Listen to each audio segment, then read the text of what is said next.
তব কথামৃতং তপ্ত জীবনং কবিভিরিদিতং কল্পসাপহং শ্রবণমঙ্গলং শ্রীমদততং ভুবি গিনন্তি যে ভুরিদা জানা।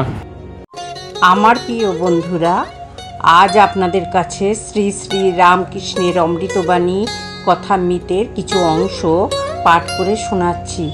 ইচ্ছে আছে কথামৃতের পুরো বইটা একটু একটু করে পড়ে আপনাদের শোনাবো আর আমিও শুনবো।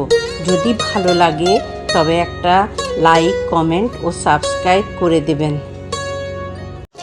আমার প্রিয় বন্ধুরা, আজ আমরা পরম পুরুষ শ্রী রামকৃষ্ণের মুখনিসৃত অমৃতবাণী কথামৃতের পরবর্তী অংশ পড়ব।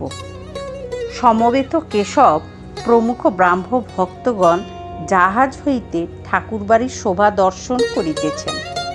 জাহাজের পূর্ব দিকে অনতি দূরে বাঁধা ঘাট ও ঠাকুরবাড়ির চাঁদনি। আরোহীদের বাম পার্শ্বে চাঁদনির উত্তরে দ্বাদশ শিব মন্দিরের ক্রমান্বয়ে 6টি মন্দির, দক্ষিণ পার্শ্বে 6টি শিব মন্দির। শরতে নীল আকাশ, চিত্রপটে ভবতারিণী মন্দিরের চূড়া ও উত্তর দিকে পঞ্চবটী ও ঝাউ গাছের মাথাগুলি দেখা যাইতেছে। বকুলতলার নিকট একটি ও কালীবাড়ির দক্ষিণ প্রান্ত ভাগে আরেকটি নহবতখানা। দুই নীলাকাশের নীলিমা জাহ্নবী জলে প্রতিভাসিত হইতেছে।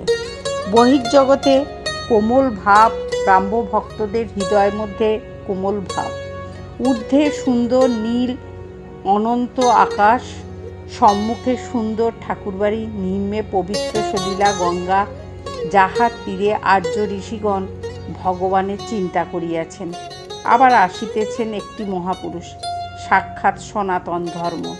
এইরূপ দর্শন মানুষের কপালে সর্বদা ঘটে না।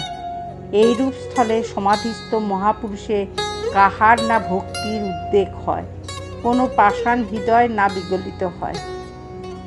নৌকা আসিয়া লাগিল, সকলেই ঠাকুর শ্রী রামকৃষ্ণকে দেখিবার জন্য ব্যস্ত। ভিড় হইয়াছে। ঠাকুরকে নিরাপদে নাবাইবার জন্যে কেশব শশব্যস্ত হইলেন। অনেক কষ্টে হুঁশ করাইয়া ঘরের ভেতর লইয়া যাওয়া হইতেছে। এখনো ভাবস্থ। একজন ভক্তের উপর ভর দিয়া আসিতেছেন, পা নড়িতেছে মাত্র।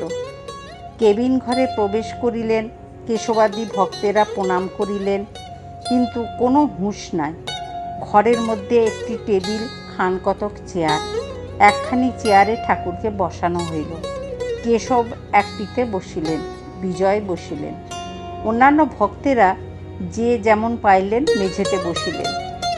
অনেক লোকের স্থান হইল না। তাহারা বাহির হইতে উঁকি মারিয়া দেখিতেছেন। ঠাকুর বসিয়া আবার সমাধিস্থ, সম্পূর্ণ বাহ্য শূন্য। সকলে এক দৃষ্টে দেখিতেছেন। কেশব দেখিলেন ঘরের মধ্যে অনেক লোক, ঠাকুরের কষ্ট হইতেছে। বিজয় তাহাকে ত্যাগ করিয়া গিয়া সাধারণ ব্রাহ্ম সমাজভুক্ত হইয়াছেন ও কন্যার বিবাহ ইত্যাদি কার্যের বিরুদ্ধে অনেক বক্তৃতা দিয়াছেন। তাই বিজয়কে দেখিয়া কেশব একটু অপ্রস্তুত। কেশব আসন ত্যাগ করিয়া উঠিলেন, ঘরের জানলা খুলিয়া দেবেন। বন্ধুরা, আজ এই পর্যন্ত। আবার আমরা আগামীকাল পড়ব। আপনারা শুনবেন, কিন্তু খুব ভালো লাগবে, মন আনন্দে পরিপূর্ণ হয়ে যাবে। জয় ঠাকুর, জয় মা, জয় স্বামীজি। ওম স্থাপকায় চ ধর্মস্য সর্বধর্ম স্বরূপিণে অবতার বরিষ্ঠায় রামকৃষ্ণায় তে নমঃ। ওম জননীং শারদাং দেবী রামকৃষ্ণ জগৎগুরু পাদপদ্মে তয়োষিতাং প্রণমামি মুহুর্মুহুঃ।